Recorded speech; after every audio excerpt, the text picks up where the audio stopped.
منہ سے بدبو جو آتی ہے اس کے بارے میں، اس کے علاج کے بارے میں، اس طرح سے ان کو گلٹی فیل ہوتا ہے کس طرح بنائیں، کسی صورت میں اس کا تماشا نہیں بنائیں، کیونکہ یہ ایک ابھی ہم آپ کو بتاتے ہیں اس کو بدبو کو ہمیشہ کے لیے بائے بائے کس طرح سے کرنا ہے، ہمیشہ سمپل سا ٹوٹکا اپنا لینا ہے۔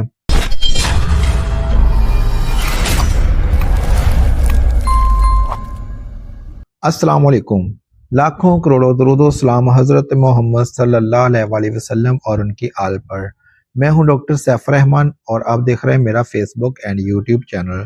آج ہم بات کریں گے منہ سے بدبو جو آتی ہے اس کے بارے میں، اس کے علاج کے بارے میں، اس سے کس طرح سے بچا جا سکتا ہے، اس کا جو مکمل علاج ہے وہ کیفیں جن کے منہ سے بدبو آتی ہے ان کو کس طرح سے محفل میں بیٹھے یا دوستوں کے ساتھ گپ شپ کرتے ہوئے، اپنے کولیگ کے ساتھ گپ شپ کرتے ہوئے کس طرح سے ان کو گلٹی فیل ہوتا ہے، کس طرح سے ان کو پریشانی فیس کرنا پڑتی ہے۔ ہوتا تو یہ قدرتی عمل ہے، اس سے کسی کو اس طرح کی کوئی ٹینشن نہیں ہونی چاہیے۔ اگر آپ کے کسی دوست کے منہ سے اس طرح کی سمیل آتی ہے بنائیں، کسی صورت میں اس کا تماشا نہیں بنائیں، کیونکہ یہ ایک قدرتی عمل ہے۔ ہاں ایک چیز کا ہے کہ آپ جس کے منہ سے بدبو آتی ہے 3 بار جو ہے وہ برش ضرور کریں، اس سے یہ ہے کہ بدبو کم ہو جاتی ہے۔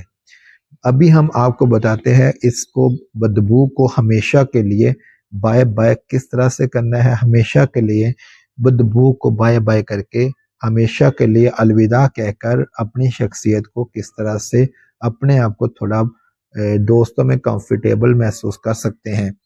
تو اس کا ایک سمپل سا ٹوٹکا ہے، سمپل سا حل ہے، بالکل آسان۔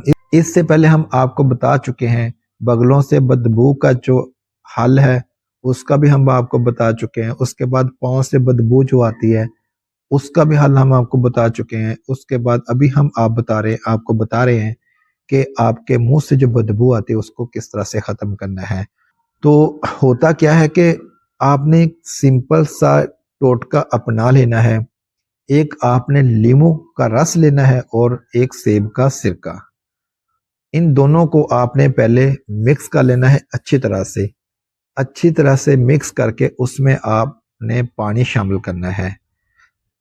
سیب کا سرکہ اور لیمو کے رس ان کو مکس کر کے اس کے اندر آپ نے پانی اس کے اندر شامل کرنا ہے تاکہ اس کی اس کی کڑواہٹ ہے، اس کی جو تیزابی جو کیفیت وہ تیز ہوتی ہے وہ ذرا کم ہو جائے۔ تو پانی اس میں شامل کر کے آپ نے دن میں 3 بار جو ہے اس سے جو ہے غرارے کرنے ہیں، کلیاں کرنی ہیں 3 بار۔ یہ عمل آپ نے پورے 7 دن تک کرنا ہے۔ اس طرح عمل کرنے سے یہ چیز تھوڑا سا نسخہ آپ اگر اپنا لیں گے تو آپ اس بدبو سے ہمیشہ کے لیے جو ہے نجات حاصل کر سکتے ہیں۔ اگر آپ کو ویڈیو اچھی لگی ہے تو ہمارے چینل کو سبسکرائب کر لیجئے گا اور بیل آئیکن کو پریس کر لیجئے گا تاکہ ہماری ہر آنے والی ویڈیو آپ تک بر وقت پہنچتی رہے۔ اپنا اور اپنے بچوں کا رکھیے گا بہت سارا خیال، ہمیں رکھیے گا دعا میں یاد۔ اللہ نگہبان۔